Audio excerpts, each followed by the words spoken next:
La poliomyélite est de retour dans notre pays. C'est une maladie grave, très contagieuse, mortelle et entraîne des paralysies à vie. Après plusieurs campagnes de vaccination contre la polio et l'engagement de tous pour son éradication, le virus de la polio avait cessé de circuler au Sénégal. Le dernier cas de polio a été enregistré il y a 12 ans, en 2010.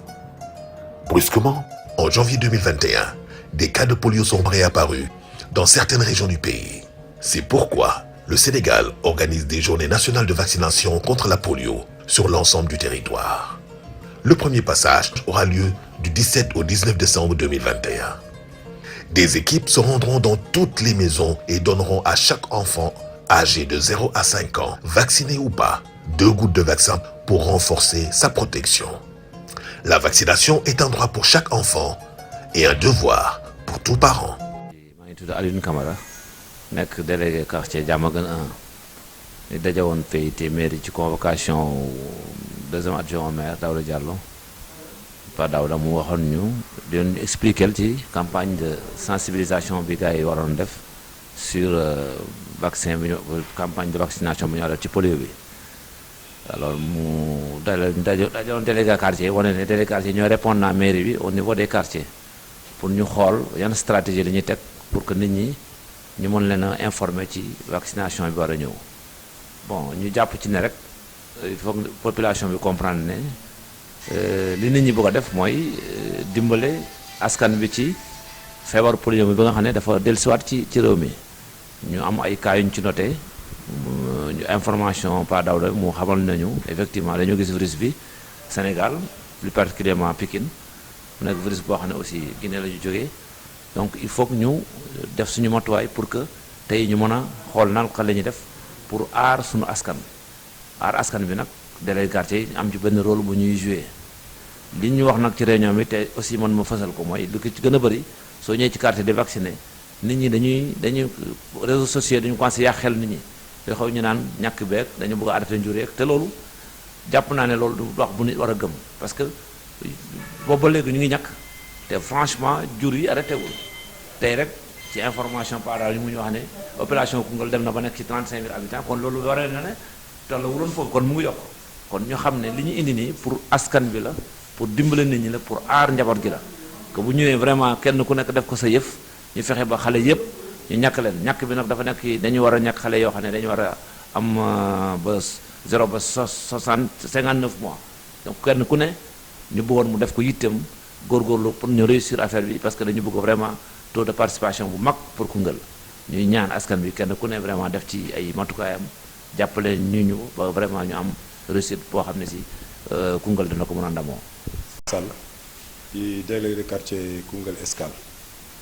waaw daanaka wax ji wax na ko maire moo ñu woon léegi xamal ñu dafa am campagne de vaccination bu jóg jëm ci feebar bi ñu naan polio il paraît que dugg na Sénégal bu baax. ba su lu ñu ne ñu wax am na 17 cas yu feeñ biir Sénégal mais xam nga ñaare bu ñu la ne 17 cas rek jàppal ne mën na ëpp loolu sax donc li ci ëpp solo mooy fexe ba xale yëpp ñu fexe ba vacciner leen de 0 à 59 mois yi ñuy wax plus aussi nañ bàyyi xel aussi y a des transhumants yoo xam ne ñu ngi fi te xam naa c'est sûr que sóoraale wuñu leen te campagne bi ni ma ko déggee dafa gàtt te ni ma ci déggaat aussi nombre de personnes yi ñu jël ñu war a dugg ci quartier yi dafa néew. donc may lance appel CDS bi ak ñoom conseil municipal bi ñu jàpp ci ba ñu mën a recruter maximum de relais yoo xam ne dañ mën a dugg ci quartier yi mën a sensibiliser nit ñi mën a ñàkk xale yi aussi parce que loolu dina ci baax parce que 6 personnes yoo xam ne mën nañ dugg ci quartier bi loolu dafa néew dafa tuuti mënuñ terminer liggéey bi ci 3 jours donc nag ma bëgg nag communication bi ak kii bi mu gën a yaatu sensibilisation bi gën a yaatu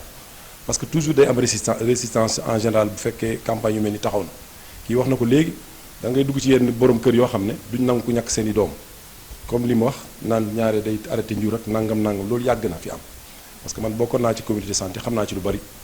am na ci ñoo xam ne da ngay dem seen kër mais duñ nangu surtout góor ñi mais en général bu dee jigéen ñi ñoom dañuy nangu ñu ñàkk seen i doom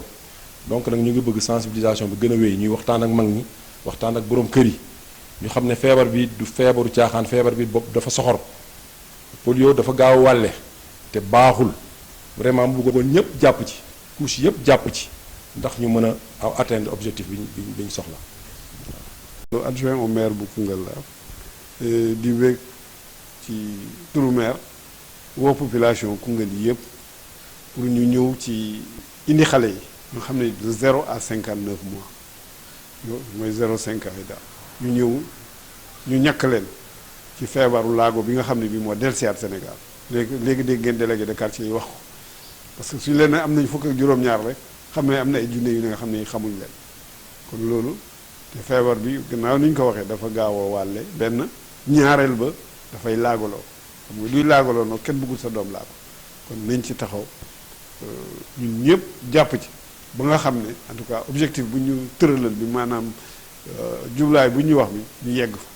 muy juróom-ñeent fukki ak juróom xale au moins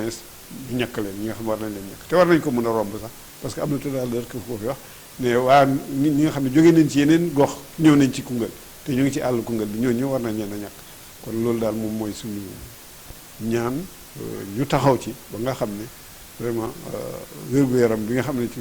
ci xale yi ñu taxaw ci loolu nag borom kër yi nañ góorgóorlu yaay nañ am fulla ak fayda parce que su doom ji feebaree ñoom ñoo koy yóbbu góor gi day tëdd fële ne damay dem Louga damay dem marché damay dem sama bureau alors que yow yu ko yéeg yooyu yow yaa koy féetoo kon fexeel sa doom nga yóbbu ko ñu ñàkk ko ba mu rëcc ci laago merci. La poliomyélite est de retour dans notre pays. C'est une maladie grave, très contagieuse, mortelle et entraîne des paralysies à vie. Après plusieurs campagnes de vaccination contre la polio et l'engagement de tous pour son éradication, le virus de la polio avait cessé de circuler au Sénégal. Le dernier cas de polio a été enregistré il y a 12 ans, en 2010. Brusquement, en janvier 2021, des cas de polio sont réapparus dans certaines régions du pays. C'est pourquoi le Sénégal organise des journées nationales de vaccination contre la polio sur l'ensemble du territoire. Le premier passage aura lieu du 17 au 19 décembre 2021. Des équipes se rendront dans toutes les maisons et donneront à chaque enfant âgé de 0 à 5 ans, vacciné ou pas, 2 gouttes de vaccin pour renforcer sa protection. La vaccination est un droit pour chaque enfant et un devoir pour tout parent.